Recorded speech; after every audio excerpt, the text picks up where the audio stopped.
Qualitative Methodology, Case Study by Janine Martel, Carrie Grunewald, Patty Schobler, and Sanaa Tobia. Case studies are commonly used in specific types of research. In social and anthropological research, looking at populations, interactions, relationships, political science through case reports, all use case studies. Psychology and psychological research is rooted in case studies. Freud's theories grew out of his case analysis, and in terms of psychological research, case analysis is still used to solve many problems. In terms of medical and clinical research on health comes for individuals and groups, case studies are heavily used, and they're also used for teaching and education, providing glimpses and snapshots of situations and experiences that practitioners may not and students may not otherwise come in contact with. In the field of education, case studies are used not only as research, but also as a form of training and education itself. Business and law use a lot of case research. Business are constantly marketing and looking ways for increase the bottom line. That's done through study of other models, customer behavior, what influences people to trust in a product, which arguably could be addressed under psychology and sociology too. The law utilizes a lot of case study, both in terms of education and in the courtroom. A study that takes place in a real-life contemporary context or setting is a case study. An argument could be made for case studies being the oldest form of research. Humans have most likely been observing each other and the situations around them, talking to each other and about each other in an attempt to figure out why things are the way they are and how or what can be done about the situation since the beginning of time. But a case study does have a long history across many disciplines. As we've discussed previously, business, law, sociology, education. Several theorists, such as Freud, Piaget, and Harlow, used case study to form their theories. And in the 1920s, anthropological studies of the Trobriand Islands that were done by Malinowski, along with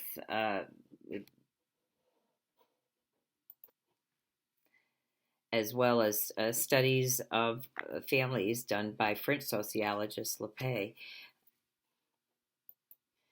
and the case studies that the University of Chicago's Department of Sociology conducted from the 1920s on through the 1950s are all considered to be the beginnings of qualitative case studies.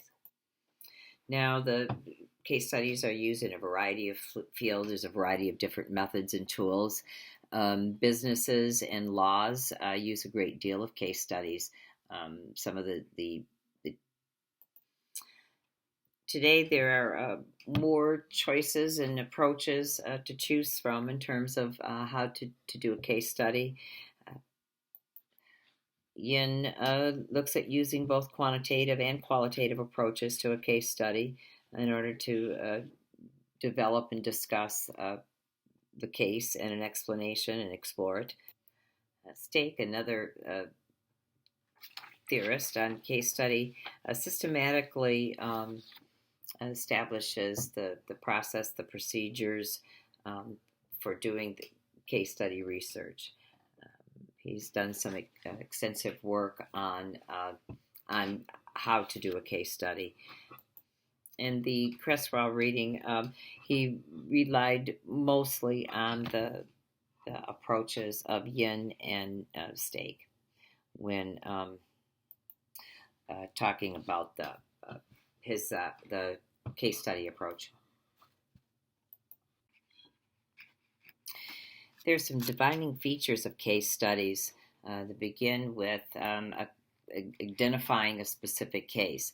This can be done at a concrete level, such an individual, one person, or it could be a group of people, an organization, maybe a partnership, or it could be something less concrete, like in a community or um, a specific project, as long as it can be bounded within the specific parameters of time and place. The intent of why you're studying or doing the study is really important. Um, is it a unique study? Is it something that is of unusual interest that would need to be described in very specific detail? If yes, it's an intrinsic study. Um, Alternatively, there's the instrumental studies where the intent is to understand a specific issue or problem, a concern, something that something like trying to understand perhaps the increase in communication disorders in a specific population or group. For an instrumental study, the cases are selected specifically to provide a greater depth of understanding and more clarity.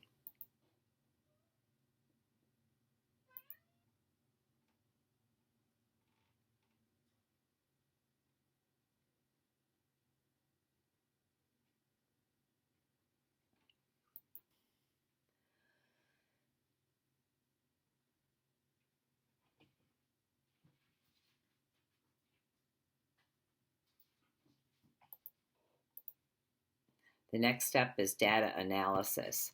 The way the data is analyzed may differ. Some may study multiple units, such as all classrooms in a school that's being studied. Um, Others may have multiple cases and just compare them. Sometimes data from just one individual is studied and analyzed. The key is to describe the case and identify the issues or themes and situations of interest. Data can be holistic analyzed holistically, or it can be embedded, and we'll talk about that a little bit later. The final feature of the case study is a conclusion of meeting. The conclusion is going to look at the whole case overall and give a good description of specific situations to the study or themes. And it's also going to have a findings section, which would involve both the description of the case, the themes, issues, anything that the researcher uncovered doing the research. A researcher might organize the issues into a chronology, and then it would be analyzed across multiple cases for similarities and differences among them. This is often presented as a theory.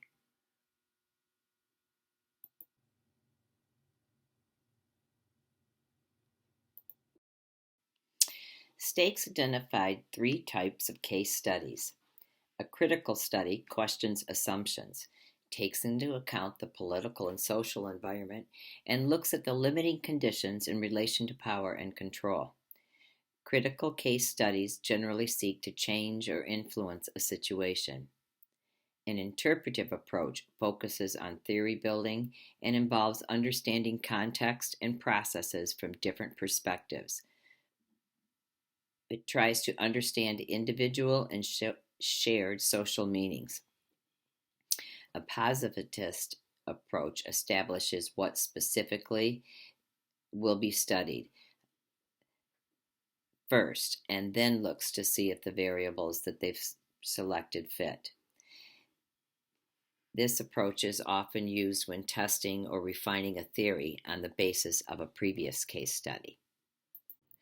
A study using the critical approach might be this example, where the study looks at teachers' use of books in the classroom after the school board took control of deciding which books could be included in the curriculum, the classroom, and the school library.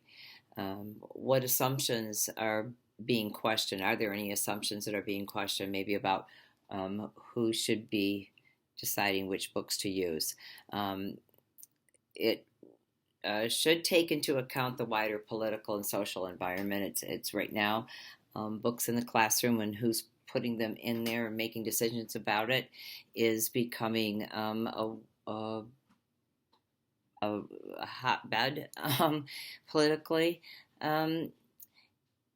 in some places, and then they're really looking to see how limiting the control of deciding which books would become part of the curriculum, which books might be added as extra resources or put up displayed in the school library to encourage a child to read in relationship to losing that decision-making power and having the decisions made for them. How does that impact those additional resources?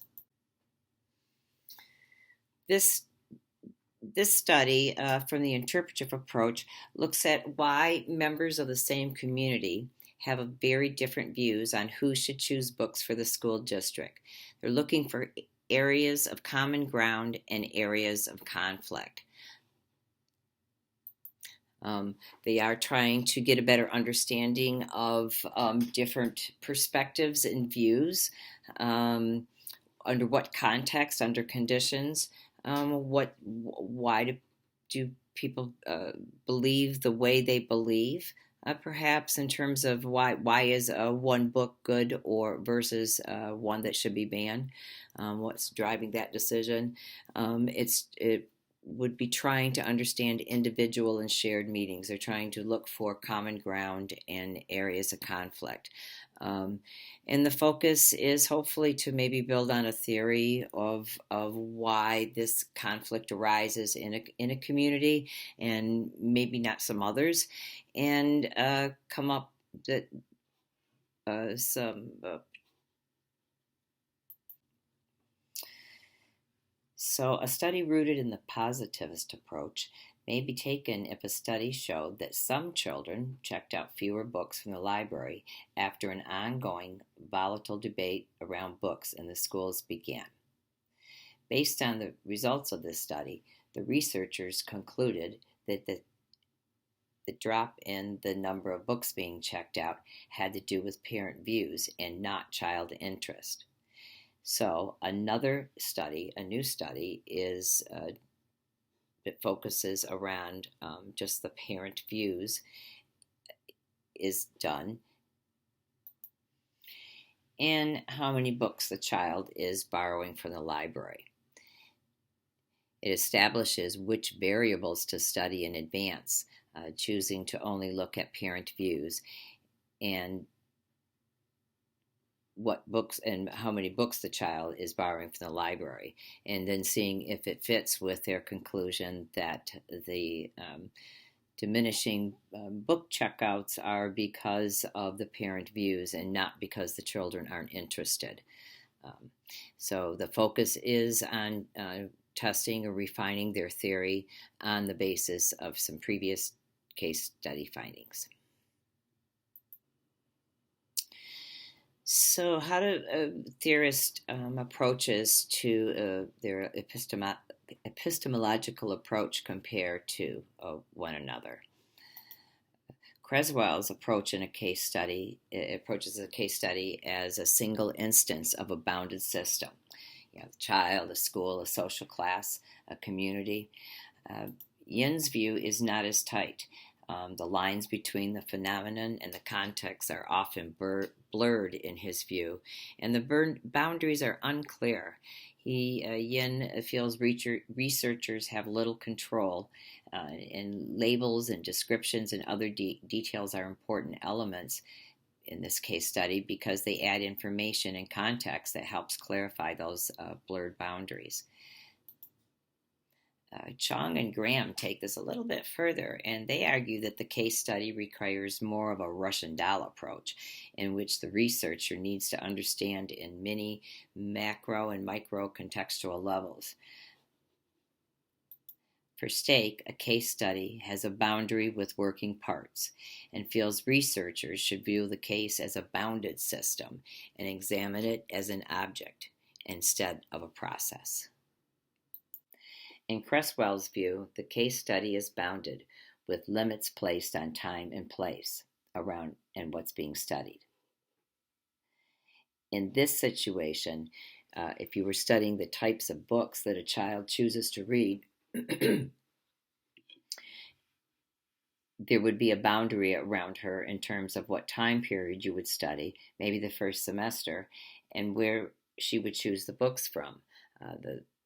Maybe just you would look at the books that she checked out from school or borrowed from the classroom or was reading in the classroom. If you were studying the entire school, you would still have the same boundaries in terms of time. It would still be a semester and place, the location that they checked, that the books were being checked out of the school, library, or the classroom. In Yin's view, the lines between the subject of the study and the influences around them are blurred. The types of books that are accessible to the child would influence what books the child would choose. The case study may be bound to that child within a specific time period and place, but the books available to the child in the school library would have an impact on what the child chooses, and the researcher doesn't control the books in the library. In Stake's view, the case study is bounded but integrated. That's the working parts. So the love of amusement park rides led to falling in love with a ride when the child visited the Kennedy Space Center last month. And now it sparked an interest in being an astronaut. When she went to the library, there were several books about astronauts prominently displayed, so she selected several books on astronauts to read. However, next month she's going horseback riding, something she's been wanting to do for a long time. That might impact the books that she chooses next month.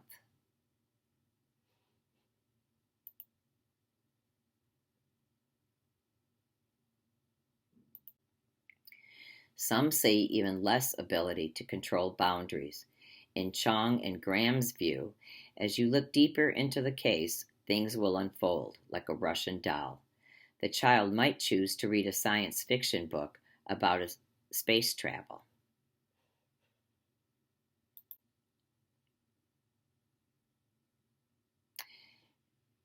And then, because there's some books prominently displayed in the library, she would choose those books. And she's been dreaming of being an astronaut for some time now. In fact, ever since she went and rode on a ride that simulates a spaceship which sparked a big interest in becoming an astronaut. And books have played a prominent role in her life as a form of, and a way to gain information and for pleasure. Our family's been reading with her since she was a toddler, so she naturally will look for books on a subject that she's interested in or would gravitate towards that. As was stated earlier in the presentation, data collection is important and uses multiple sources of information. For instance, observations are one of the most common. There are two forms of observations, direct and participant. In With a direct observation, the target individual or group is observed by the researcher in a natural setting. Think of Jane Goodall. In a participant observation, the researcher takes a role in the situation or feature being studied. Think of the Bobo experiment or the marshmallow experiment, where adults interact directly with children as part of the experiment. Data collection also includes interviews, physical artifacts like photographs, tools that might be used, documents, journals, things like that, records of birth, other statistics. Because of the large amount of data collected and the type, it can be analyzed either with an holistic approach or an embedded. In a holistic approach, the entire case is studied and analyzed. In an embedded approach, the data from a particular section is analyzed. In a cross-sectional analysis, the analysis spans across studies, and so different themes begin to arise across the study. Researchers may focus on a few key issues, not to be selective, but to generalize, but to go beyond for understanding the complexity of the case. One strategy would be to look at issues within each case and then look for the common themes across all the cases.